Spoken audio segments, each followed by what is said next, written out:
Great, fantastic, folks. Well, very, very warm welcome to the LBC. My name is Emily Yoden. So we'll be continuing on the theme of metta for this week, and Dayanatha is going to join me again in a little while now. He's going to talk on the theme a bit, and then we'll have we'll take your questions then in the second half of the evening. Just to say a very, very warm welcome to you again. I hope you're enjoying the weather. Somebody told me not to talk about the weather on the last time I did this, but I'm afraid it's a very Irish tendency. But I hope you're enjoying the sort of summer that we're getting, the sort of last gasps of summer. It's really interesting, actually. I don't know if you found this. One of these strange reminders of impermanence is always when autumn comes and the leaves start to fall off the trees and turn golden. And I was shocked, absolutely stunned, to walk around Victoria Park just earlier this week and see the leaves falling off the trees. It slightly feels like, life has been on pause to a certain extent. Since lockdown, but of course it's not on pause. It keeps going.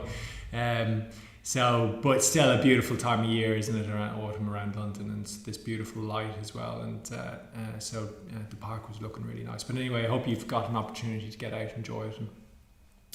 So very nice to have you all with us as well. Do say hello in the chat if you're here, particularly if you're tuning in from far away. Very nice to all to hear from you as well. So as you know, we've been talking on the theme of metta, or love, or friendliness, and Dayanatha is going to expand on that a little bit today. So is anybody any hellos from any of the folks? Lots of hellos, yeah. We've got Richard tuning in from North Wales. Hi Richard, a stalwart Richard, always nice to have you. Sophia from Hackney. Hey Sophia. Callum from Surrey. Hey Callum from Surrey. Mercia. Oh, Mercia, yeah. She is tuning in from Southwark. Very warm welcome. Woodford too. From where? Woodford, great, good. All right, folks. Well, really, really nice to have you, and some familiar names there as well. So what we'll do is we'll set up for a little bit of meditation now, and then Dayanatha is going to come in. So we'll just do a little bit of a body scan. So why don't you just set yourselves up when you get an opportunity.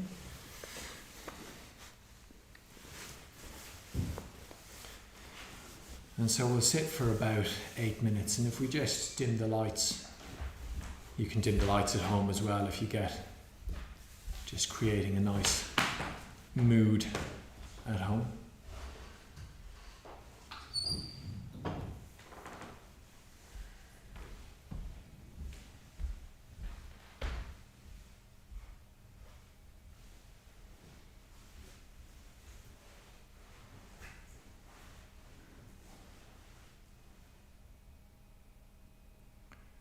So closing your eyes.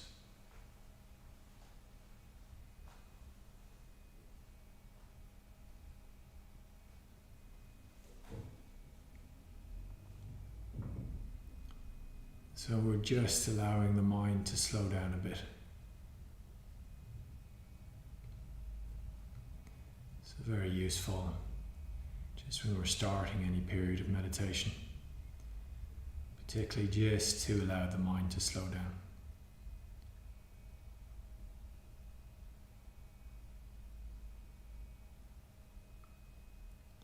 So the mind often races with tasks during the day, especially when we've been at work.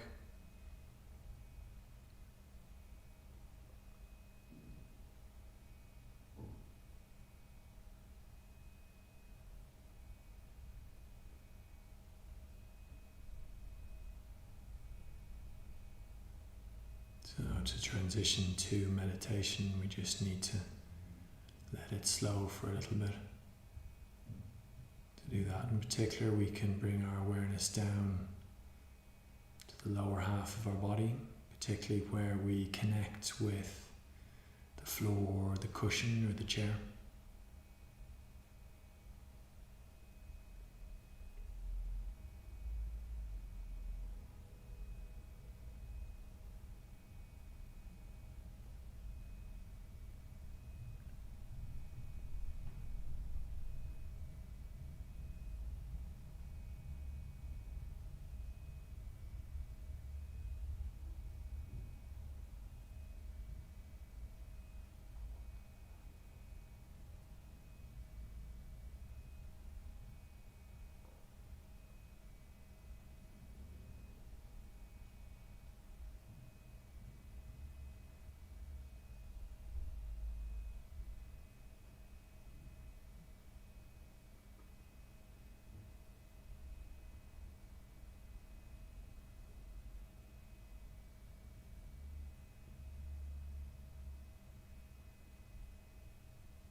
just particularly using these few minutes to scan the body for any tension, any holding, looking to see can we release that as much as possible.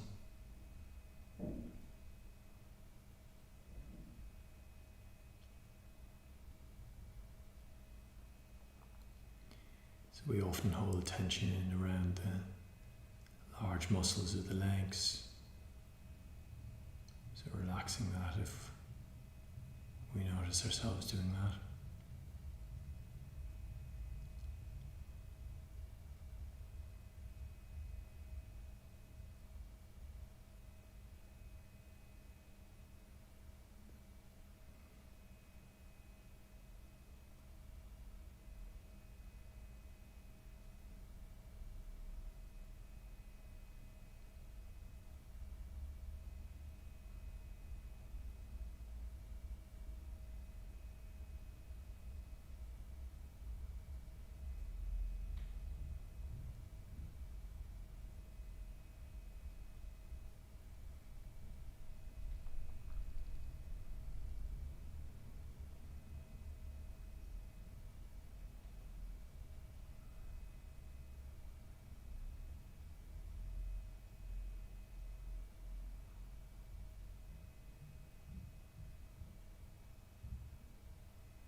Relaxing the gut.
Relaxing the shoulders.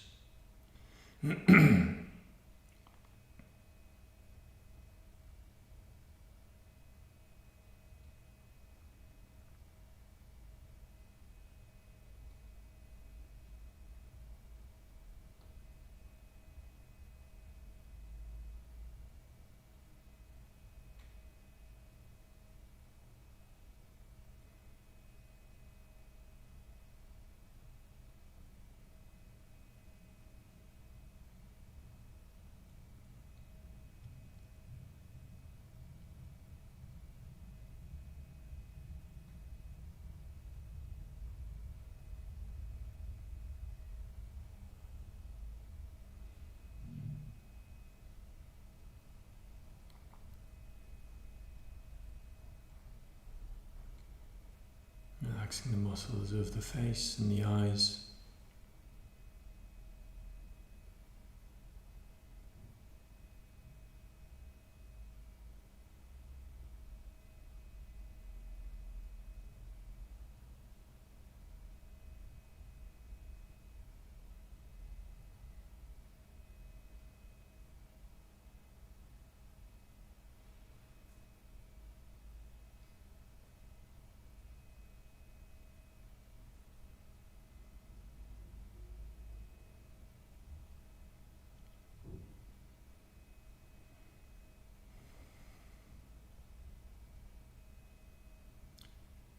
Now just bring the whole body into awareness.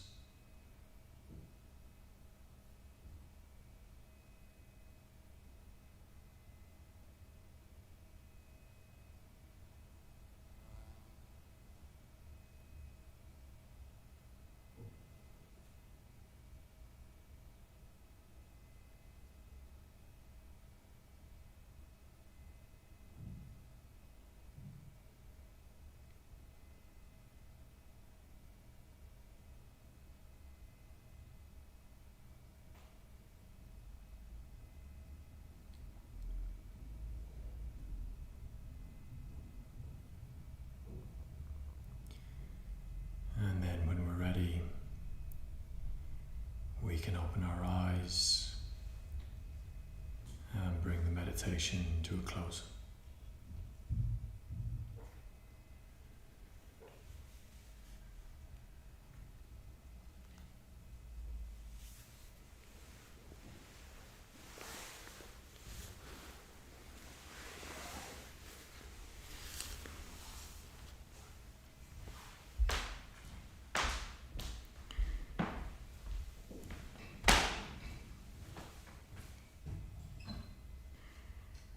Okay folks, very good. So what I'll do is I'll hand over to Dayanatha now and he'll say a little bit more on this theme of metta.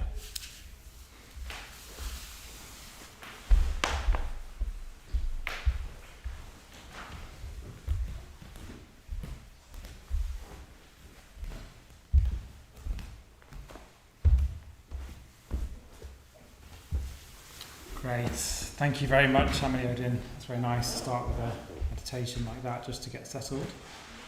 My name's Dayanatha and I'll be exploring tonight's theme. We've called it the courage to feel, so we'll be exploring that in a bit more depth. In a way, giving you some tips and advice on how to go deeper in your meditation practice. Then I'll say a few things, as I say, and then we'll have a period of meditation to try and put it into practice. We'll have a tea break about 8 o'clock for 5 minutes or so, and then myself and Amaliyodin will come back onto camera and we'll answer any questions you have about what I'm going to say or about your meditation practice. And the whole evening should finish about 8:30. Okay, great. So, I just wanted to say a few things about how to work with metta, or how to work with your mind. In a sense, how to go deeper in meditation, how to really concentrate. And I'm going to be particularly talking about an attitude that we need to go deeper in meditation, an attitude that we need to be able to really feel our experience. Because I think what the problem is for most of us in meditation, or certainly for myself anyway, is that I am applying my sort of standard model of life into my meditation practice. What I mean by that is the way I see life and the way I've been brought up, and I think we all have probably in the West, is that sort of we're in here and the world's out there, and if I want something to happen, I've got to will it to happen. I've got to logically think about it and sort of logically go through some steps, and then something happens. And even if you've had deeper meditation experiences, you can often then think, okay, great, I just need to do this, this, and this, and then I'll be able to get back to that concentrated state. So, for example, what normally happens to me is I sit down, I'm like, right, I know I have to concentrate on the breath, or I know I have to feel my feelings. I try and do that, so I'm doing that, a bit like sort of a computer game. I'm like, I need to feel my feelings. So I'm sort of doing that.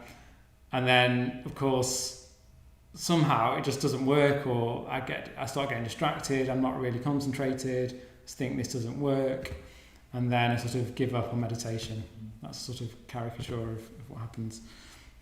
And I think the reason, it's understandable because, we think life works like that, and a lot of the time it does. In fact, just to caveat where I'm going, we do need, some structure and some effort, of course, in meditation and to get somewhere. But the focus of this talk is going to be more about how to sort of drop that sort of stepwise approach and instead have a more receptive approach, an approach that sort of where you feel like you sort of surrender your will, and what comes in place hopefully is just more concentration, more experience, or a certain attitude of metta, an attitude of experience that then naturally takes you deeper into meditation.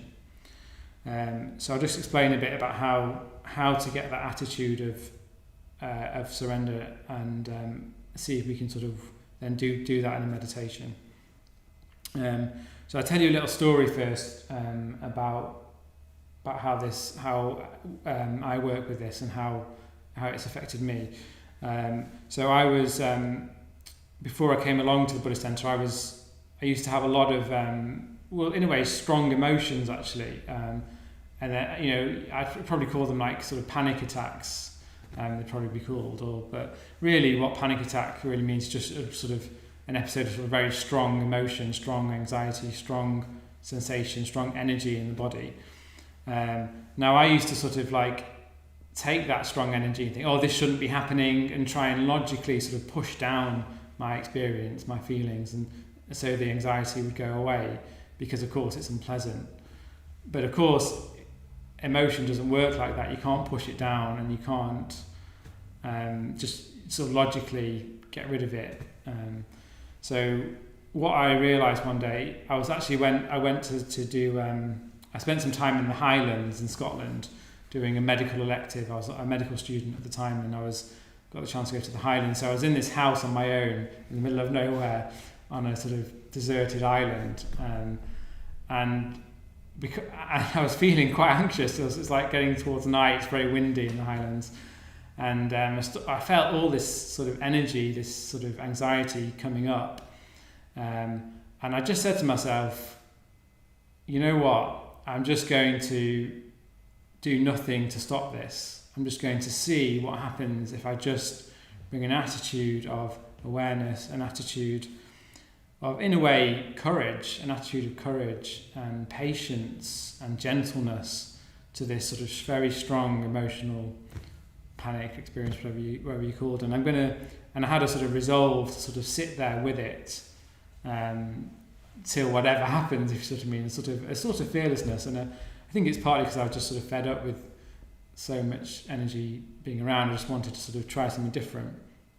And what was quite amazing was when I did that, when I sort of stopped trying to do anything with it, I just in a way let it come up and out, in a way out of me, to use that sort of metaphor. It's almost like I let a bigger part of me come up and out, a part that could hold all that energy, and the energy just sort of transformed into this wonderful experience of what we call pretty, or sort of pleasure, a physical energy pleasure sort of in the body, and all that, because all that, anxiety, I say, is just energy, and it was just letting it flow, and I was just feeling it in my heart area. I could feel it through my whole body. It's very, very concentrating and pleasurable. And it's sort of like the whole, sort of the pleasure spread through my whole body, and like all my hairs were sort of stood on end, and I was just felt very in the moment, and also I felt this sort of sense of relief, and in a funny way, it sort of was infused with meaning as well. It felt like, life isn't that bad actually. There's something more to life here if I can just try and. If I'm just sort of in this state is pointing to something more, like the mind can go a lot further than I think it can go. At the time I was just in the experience, but afterwards I was reflecting on it, I can go a lot further, and all I need to do is sort of work in this way. And that really did encourage me. Of course, I didn't get sort of that experience again for a while, because somehow I was trying to will it back, I think, after that. But it did sort of show me that if I have the right attitude to meditation, something can happen. And I think so. Something can happen. So, and as I say, I think we do need to start with effort. We can't just sort of sit there and blob out and hope something will happen, because it won't, I'm afraid. But we do need to be active. We need to experience our emotions in the body. The Vedana, the feeling tone. We do need to sort of keep going deeper, so keep trying to feel more and more of those emotions, of course. And we do need to disentangle our stories in the mind. So there's the prapancha. We need to disentangle the stories, which we call prapancha in Buddhism, and just keep coming back into our direct experience of the body, and that takes effort. So we do need to keep doing that. But as soon as we're in the body, then we need to be looking for this sense of feeling tone, and if there is any pleasure in the body, we just, as I say, let it sort of suffuse the body. We sort of soften around the pleasure, because pleasure will naturally soften our experience, will soften our heart if you're in touch with pleasure, because with pain you're usually tensing around it to protect yourself, but with pleasure you're doing the opposite. So look for signs of pleasure in the body, because they will be there in the hands, perhaps in the heart area. Even if there's pain, there might be pleasure as well. So we do need to be doing that to sort of get this open heart. And at the same time, we need to let experience affect us. So we don't need to be doing meditation. We need to just be letting it affect us. And I think this is much more of an Eastern attitude, actually, an attitude where you're just much more in tune with sort of the natural world, the sort of energies around us, the sort of because I think in the West what happens is we get quite sort of snooty with anything to do with like energies or sort of subtle sensations in the bodies for sort of a higher power or something, so that sort of language sort of makes you cringe a bit, doesn't it? It does naturally make me cringe a bit, because I'm a logical person that just wants to meditate and get to a good state, but actually I think we need a bit of our broader imagination to be able to feel this subtle energy, to have this attitude of metta. And in the East, as I say, they don't seem to have a problem with being able to imagine like that, for example, metta, loving kindness, is coming down to you as sort of light or energy or waves, and you just tuning into that. So it's not like you have to actually will metta.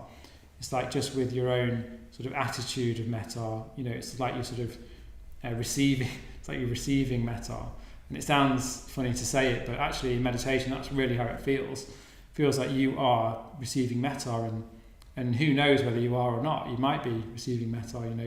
You just have to tune into your experience deeper and deeper, and actually, lo and behold, you are receiving metta.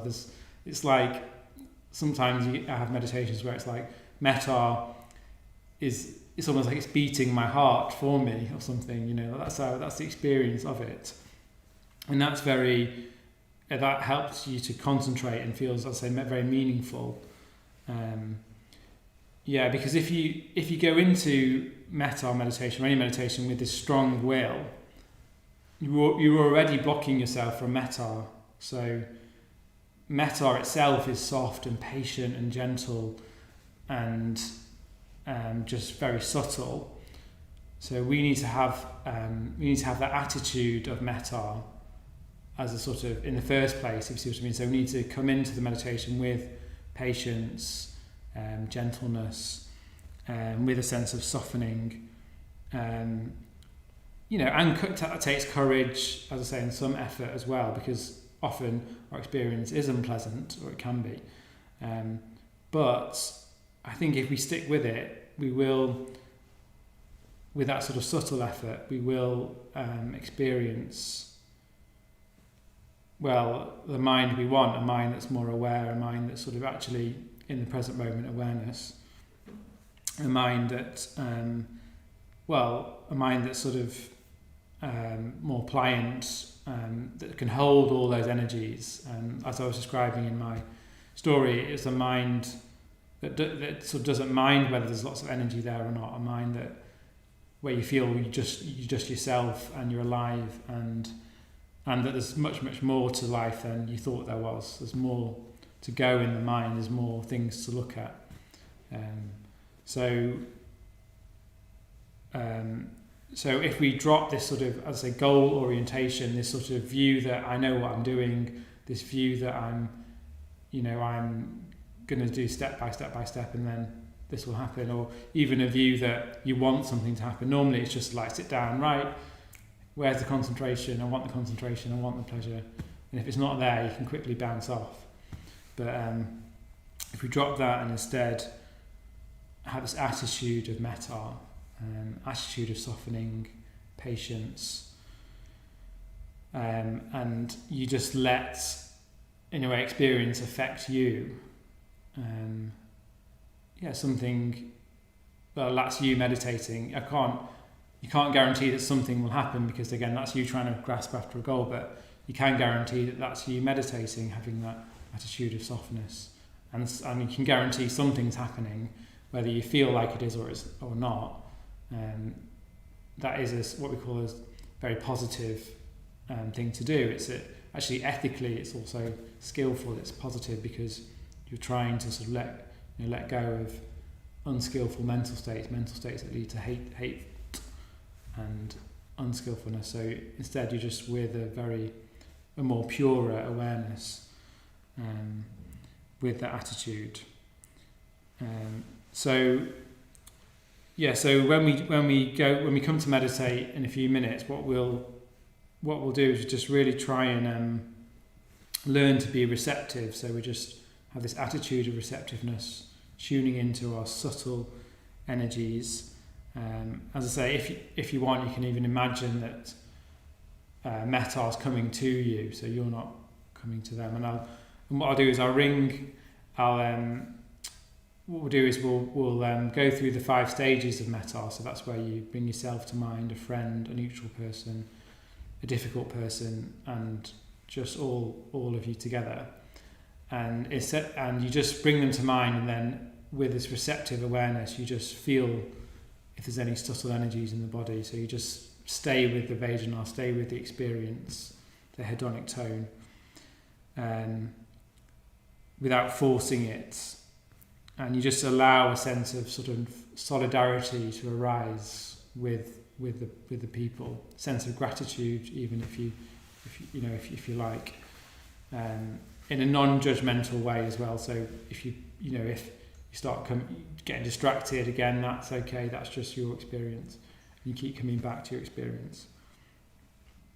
And just the sort of around that, you're just staying curious, looking for a sense of softening, and you're aware of sensations in the body, but it's not just sort of the gross sensations. As you meditate, there's sort of subtle energy sensations as well, around maybe the heart area, in the hands.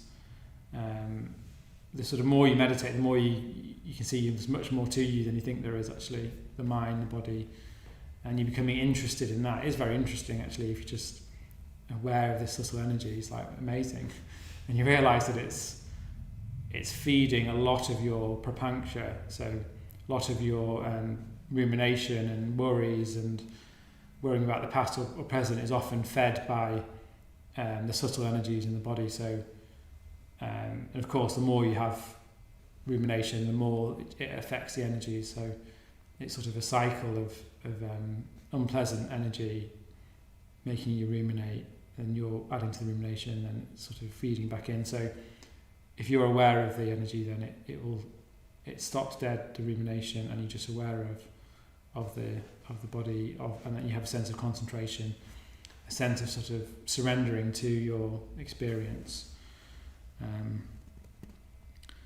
Yes, and as I say, you might even get that sense of meaning as well, sort of like, it's sort of a relief, isn't it? You know, if you've meditated before, you'll know that sort of sense of relief, and you finally, yes, this is me again, you know, and the world sort of, it's like your perspective's increased, and you just sort of can then make wiser decisions in life, and you might want to take it further after that. Okay, good. So let's see if we can do that with that attitude, as I say. And what I'll do is I'll remind us of the stages, and I'll remind us of the stages, and I'll ring a bell for each stage, and I might add in some handy hints as well as we go through, just to remind us what we're doing. Thank you, Sam, who's helping us, and Xander as well with the text tonight.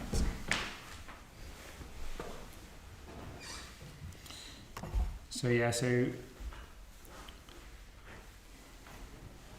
got about 25 minutes or so there'll be about 5 minutes for each stage.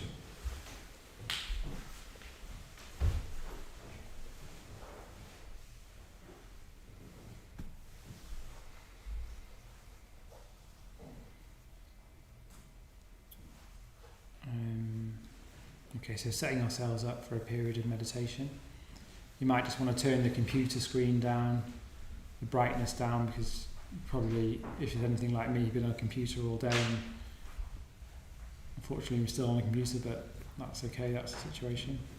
So just turn the brightness down, and then if you've got cushions and mats, see if you can sit on the cushions and mats, otherwise on the chair, straight back,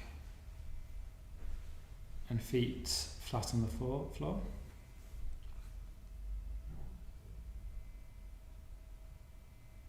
Just already see if you can connect with a sense of relief, of being able to be with your actual experience.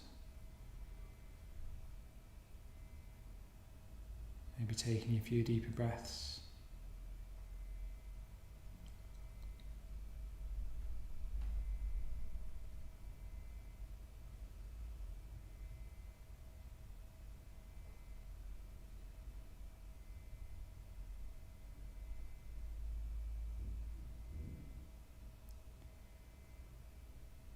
Just connecting back with the body, like Amaliodan's already shown us, or you've already connected with.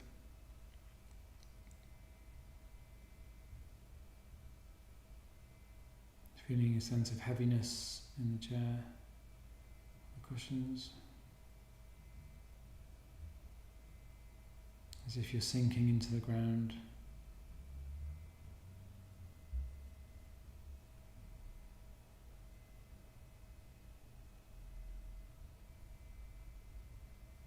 At the same time, an upright posture, full of energy.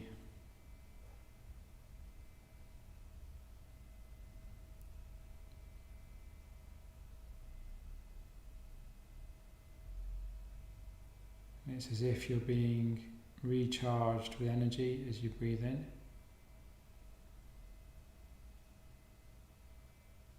And a sense of letting go as you breathe out.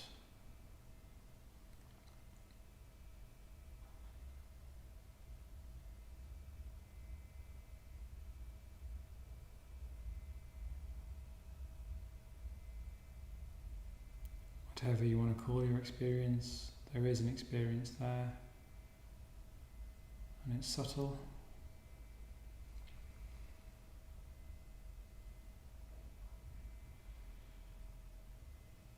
So just seeing if you can bring an attitude of metta, of softness, of courage,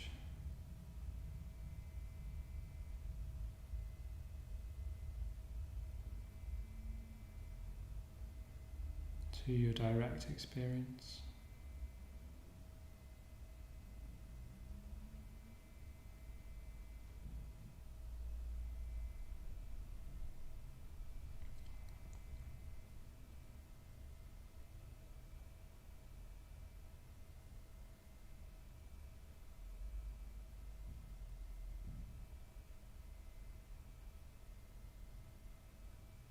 You can imagine the heart softening.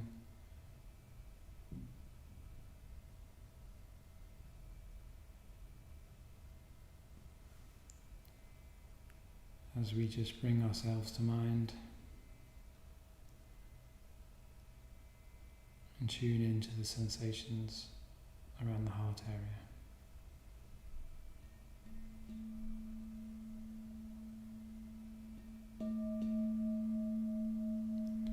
The metta bhava,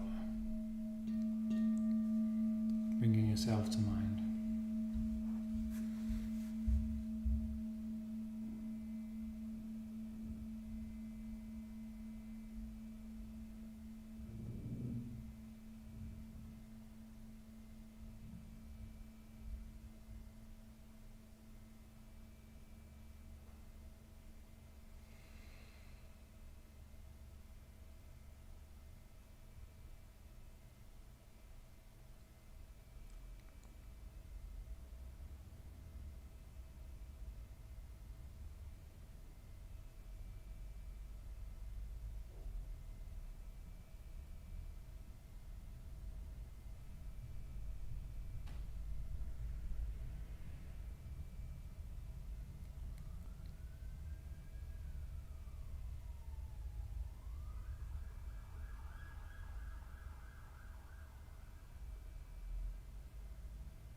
You can imagine there's metta pouring down to you, tuning into metta, it's already there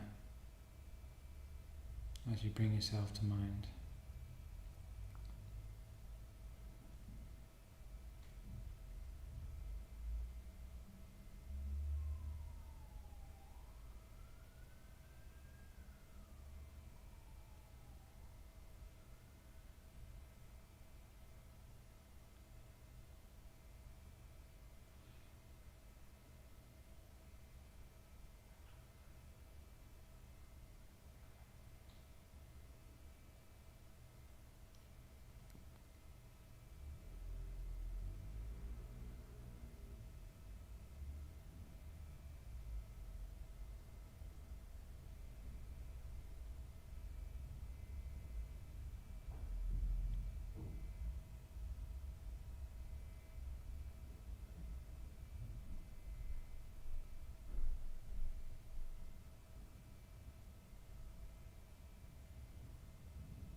Bringing a close friend to mind,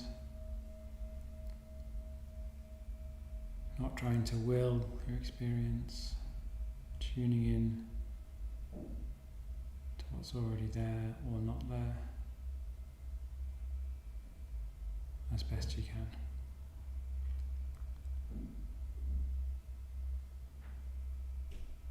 Holding your friend in your mind.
neutral person. If your mind wanders, see if you can connect with an attitude of patience, gentleness, tuning in to the actual experience.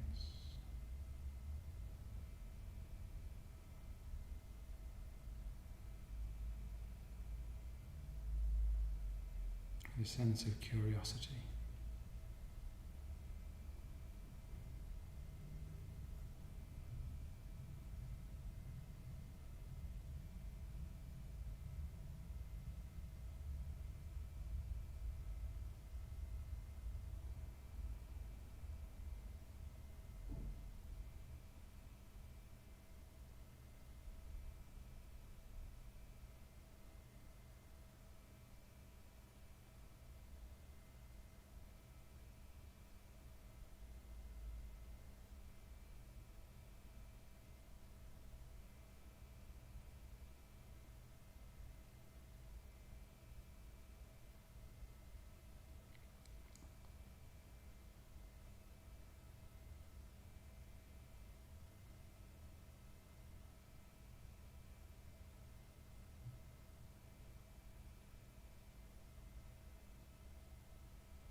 Keep softening.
Bringing to mind the difficult person.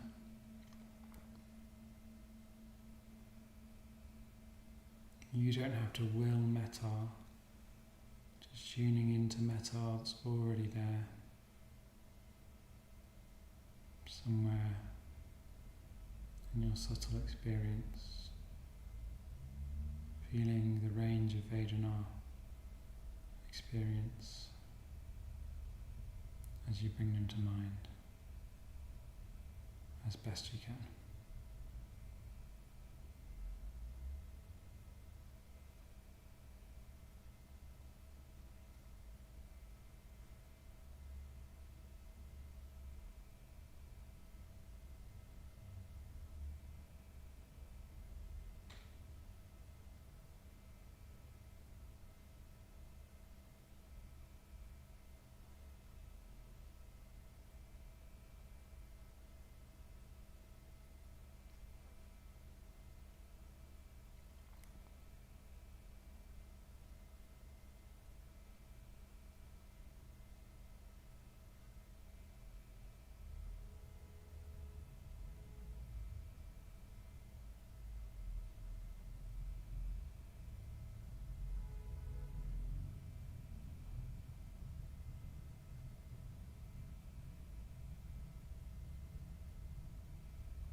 checking your posture,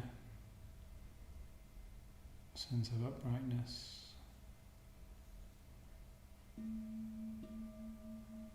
As you bring all four people to mind, including yourself.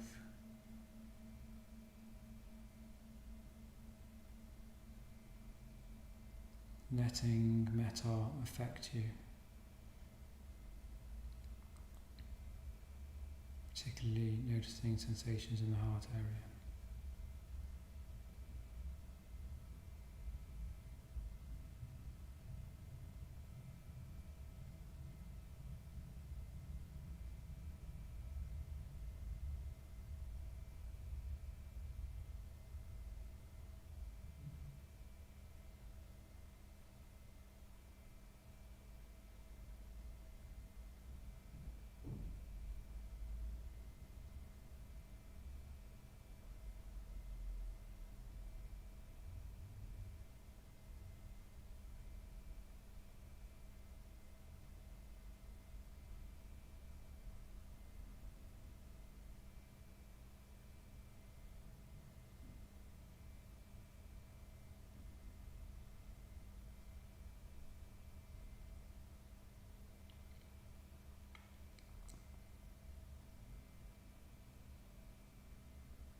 Tuning in now to just a general sense of metta,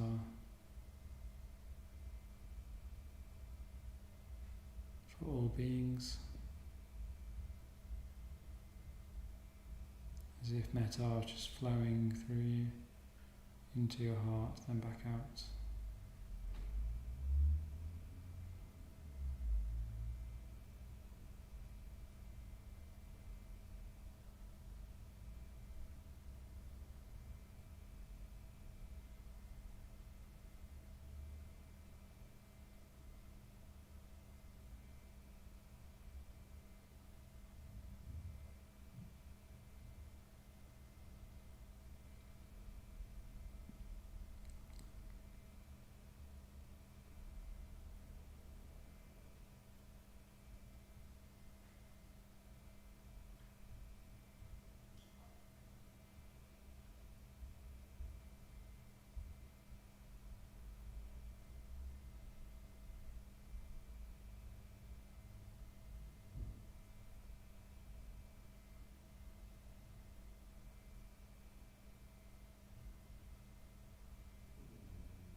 A sense of pleasure rising up, softening in the body.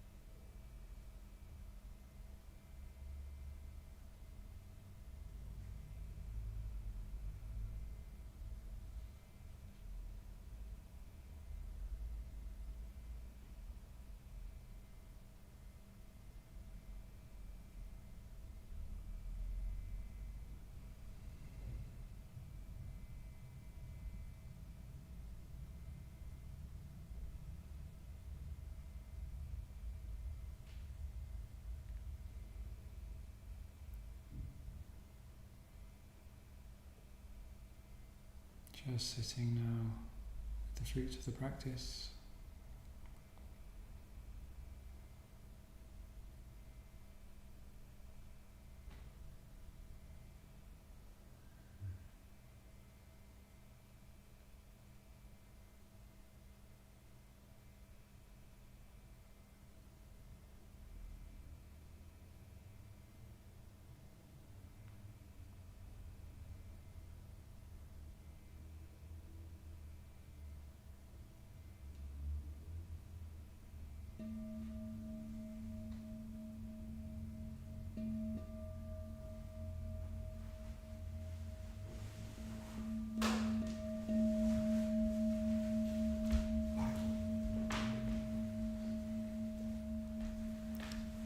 And when you're ready, opening your eyes in your own time, coming back to the room, to the screen.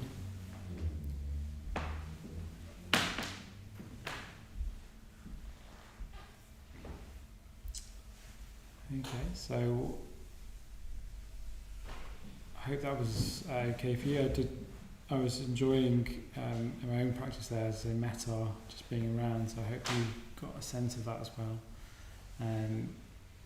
Whether you did or you didn't, it'd be great to hear how you found that meditation, as in what happened when you worked in that way for you. Just stick it in the chat box during the tea break, along with any questions you might have about maybe metta in general, about this way of working. After the tea break, it'll be a tea break about 5 minutes. Myself and Amelie Odin will try and sort of answer these questions and maybe talk a bit more around this area, because I think it's really useful. There's a lot to say on it. So look forward to your questions and enjoy your tea, and see you in 5 minutes time at 8:05.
Hi folks, very, very warm welcome back to everybody. I particularly enjoyed that, so thank you Dayanatha for that, meditation and talk. So what we'll do is now we'll just take questions from you. We have some already, but if you had any questions on anything that Dayanatha said, or even generally on the topic of metta, do put them into the chat box and they'll get read out to us here as well.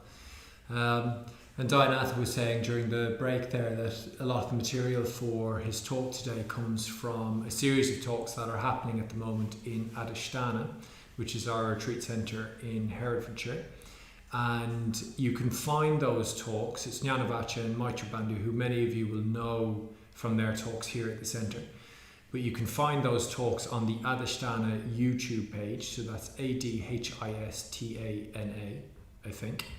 Or something close to that, and maybe the guys can just put a link onto the chat box there as well, and you'll find 8 of the talks there as well. They're really excellent, so I'd really advise people to tune into them and watch them if you get an opportunity. So yeah, what we'll do is we'll just we'll take some of your questions now, and we can see what people have to say, and we'll do our very best to answer them.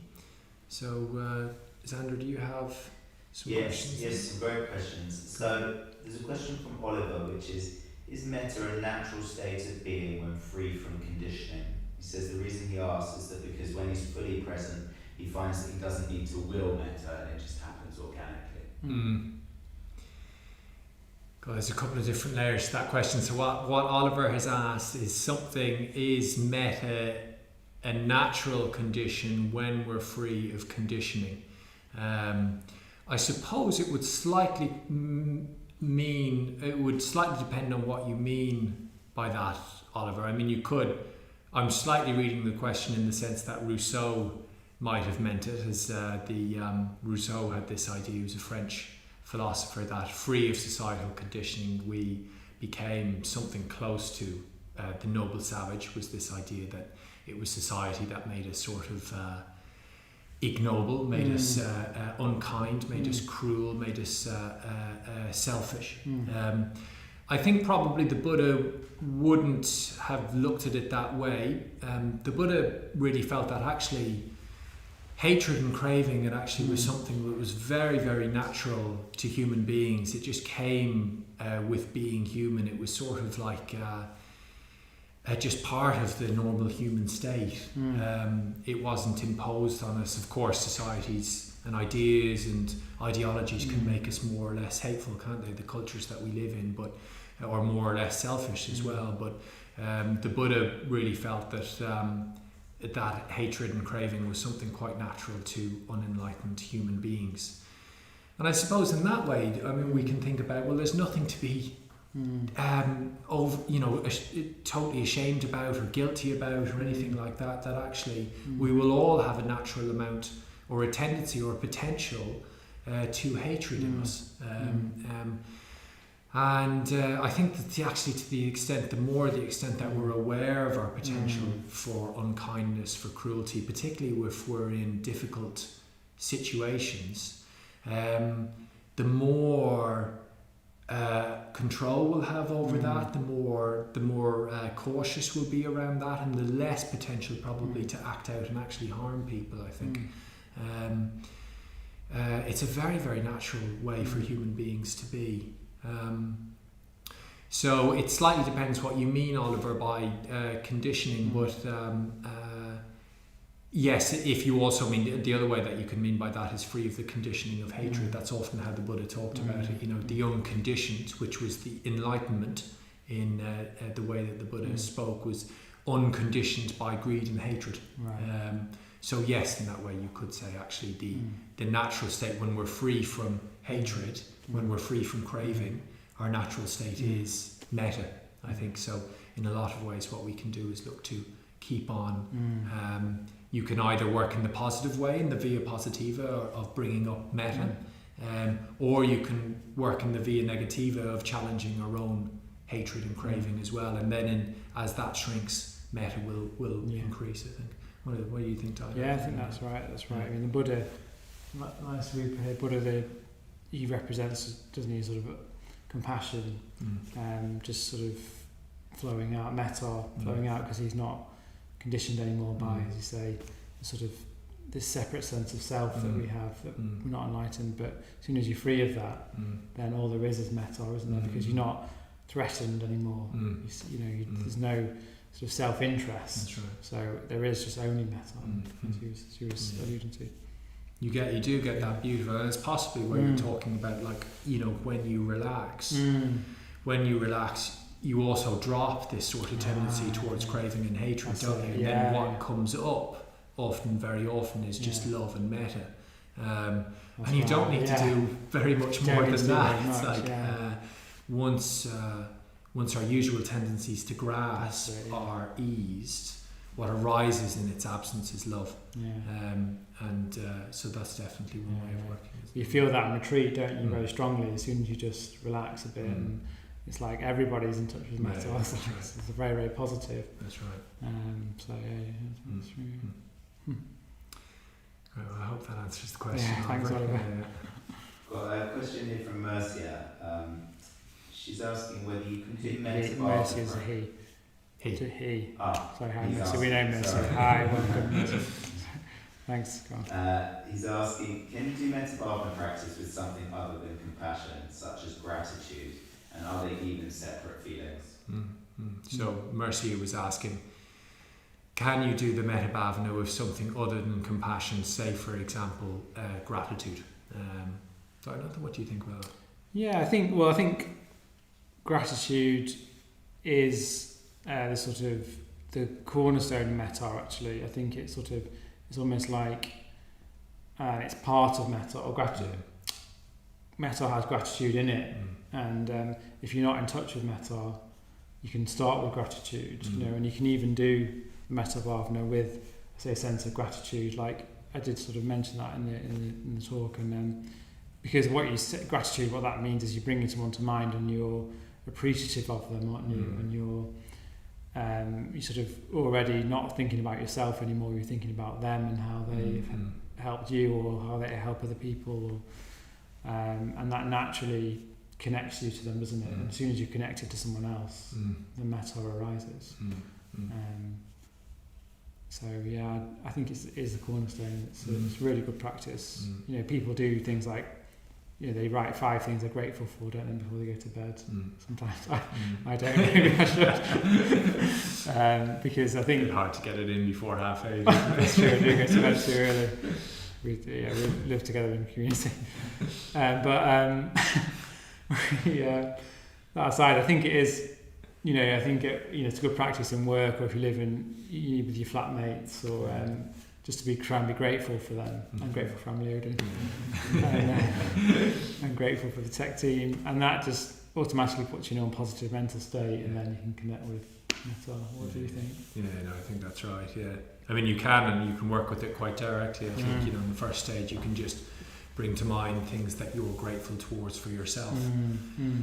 And then in the second stage with your friend, what is it you appreciate in your friend? What are the qualities that you appreciate in your friend? And of course, with the neutral person is just the rest of the world, aren't they? Everybody that's not in your sort of immediate social circle that you don't have a particularly strong connection with. And of course, the rest of the world, does everything for us, don't they? Practically, they clothe us, they heat us, they get us to work, they get us from work, they make sure everything's working for us, they provide our medicine, everything like that. So, you can work on that basis as well.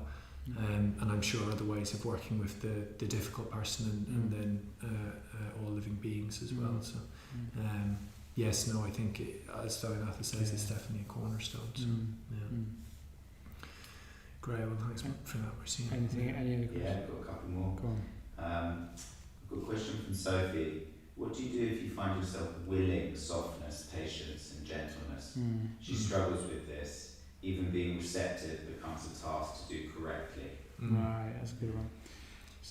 So the question Sophie was asking was, what if you start willing softness and gentleness?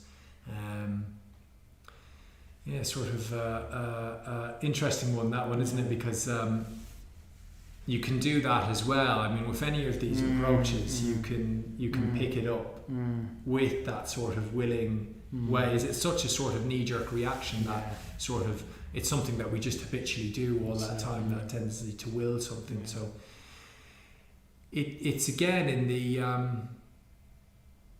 it's all the ways that you do this is the sort of attitude that you do it in, isn't it? It's like if you're willing to relax or to soften your experience, you've already hardened up, haven't you? Right.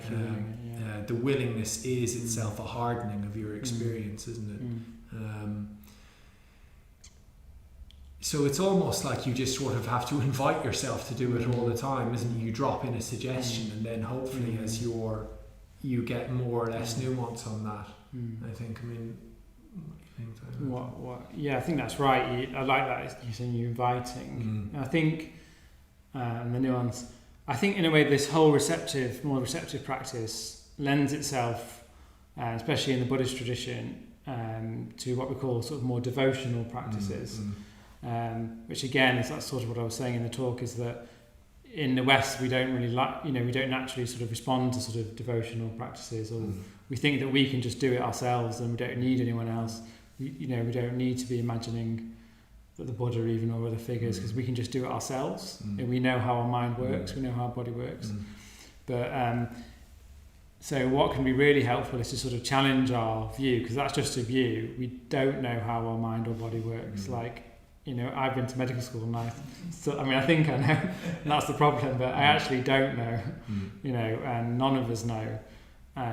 All we know is that, there's some subtle energies there. So first of all, you have the attitude of, I don't know what's happening, rather than trying to will. You just, what is actually there? It's just a question you drop in, and then also, you can also, if you're feeling brave enough, or if it works for you, is you can drop in like sort of the image of the Buddha or the image of a figure that sort of works for you, and you just sort of say, ask for help. So that's what I sometimes do, just sort of say, can I have some help?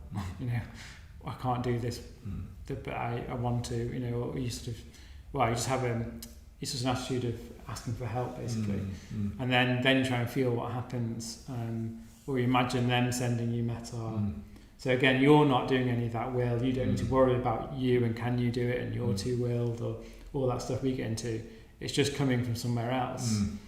Now, of course, it might take a bit of imagination to start off with if you've not done it, but once you start doing it, you're not sort of too bothered about, is this real, is it not, what am I doing, am I going crazy? It's just happening, and it is real. A bit like when you see a film, you're not thinking, is this real? Is that the lights? Is those actors? Or you're just enjoying the film because there's a lot of emotion there. It's a bit like that in the mind. You can sort of bring the Buddha to mind like you would in a film and ask for help and then say, can you send me metta? How does that feel? Or what even is this body or mind? Because I don't know. I think that sort of attitude helps me. That's right. Yeah. What do you think?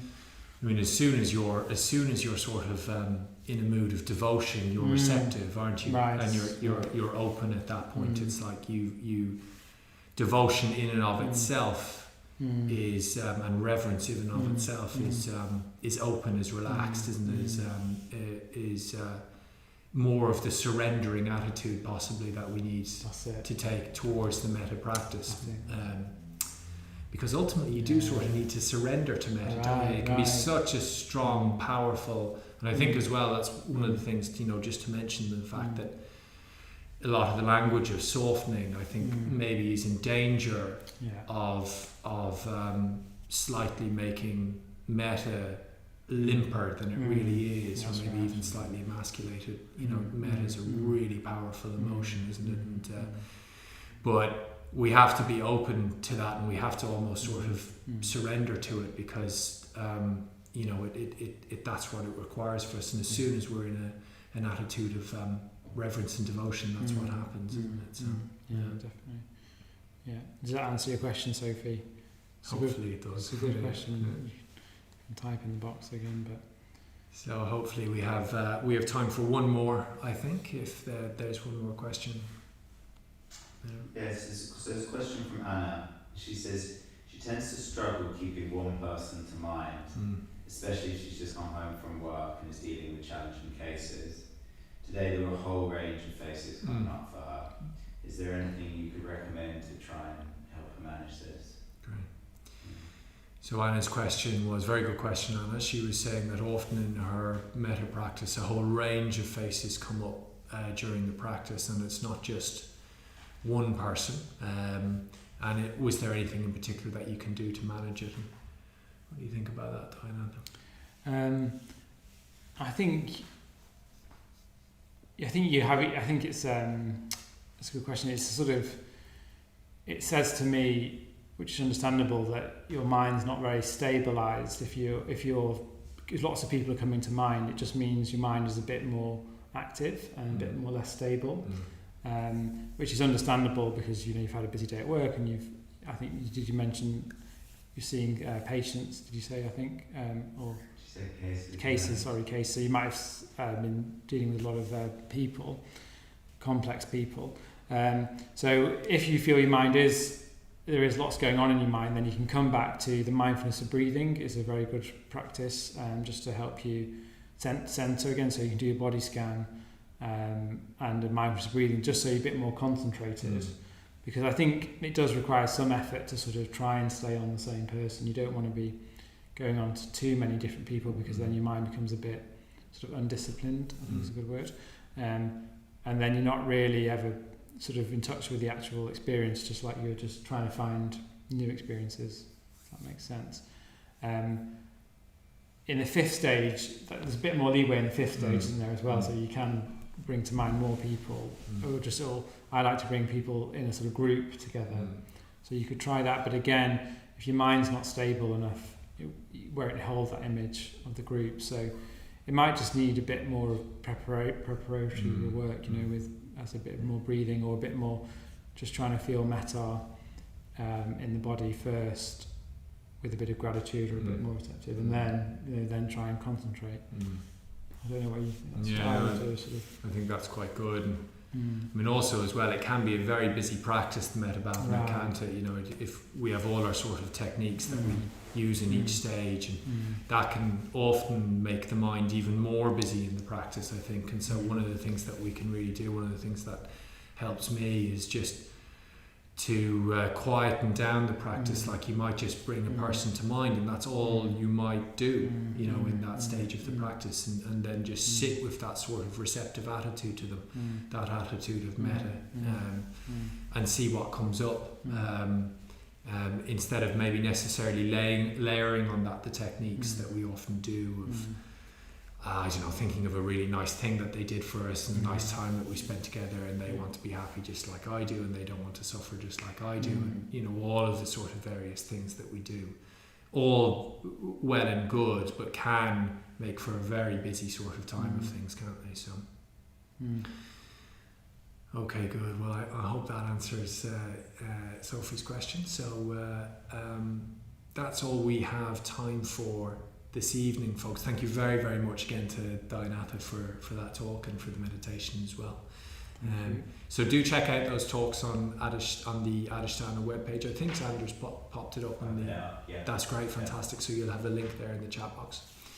Just before we finish up, I'd just like to say a little thing about really how the centre works, and the way that the culture here at the centre, our culture at the LBC is to offer as much as we possibly can, from that perspective of metta, which is to do as much as we possibly can for free. So all the classes here are free of charge. They've been free of charge whether you're in person here, but certainly free of charge now online. And we like to do as much of that as we possibly can around the centre, and anybody that comes and teaches at the centre operates from that culture of generosity, that culture of love as well, and offer their services for free. So myself and Dayanatha just volunteer as teachers in the evening, and anybody that helps out does that as well. So we offer as much as we can for free, and we just ask that if you possibly can at all, and you're moved to and able to, that you just help us to do that. So one of the ways that you can help us to do that is to give money. So there'll be a link up there on the chat box as well, directing you to a page that you can donate to help out the centre, so that, well, you help us to just keep on doing this work and keep on reaching out with that message of friendship and metta. So we'd really appreciate that. Thank you. So what we'll do is we'll just set up for about 5 minutes of meditation now, and we'll finish off the evening with that. So you can set up in your meditation postures again.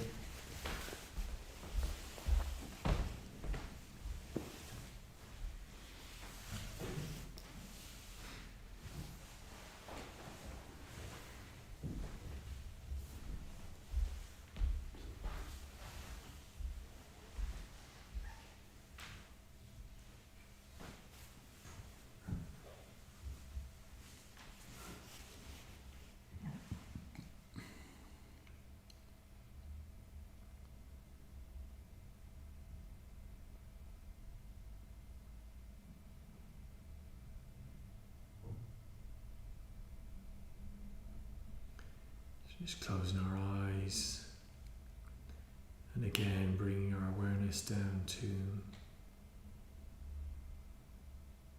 where we make contact with the floor.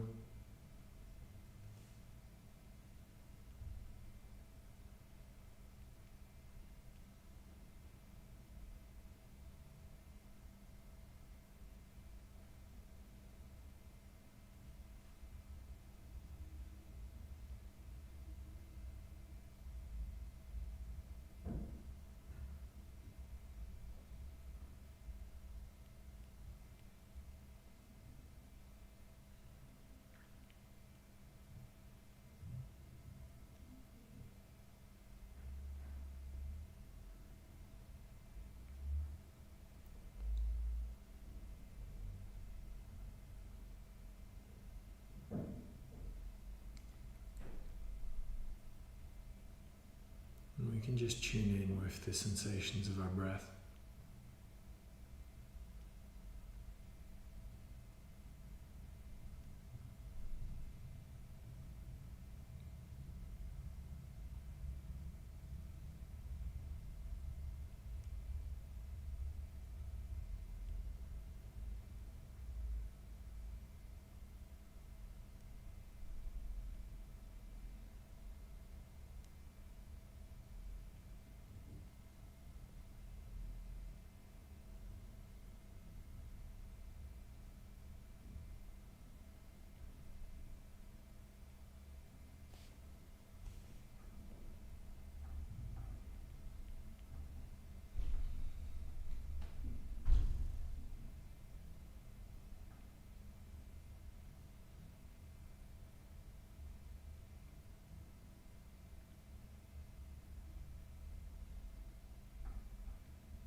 And then relaxing all effort we're making now in the meditation.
folks. Very good to have you all with us again this week, and hope to see you next week again. And do take care, and see you all shortly. Bye bye from me. See you. See you. Have a good week.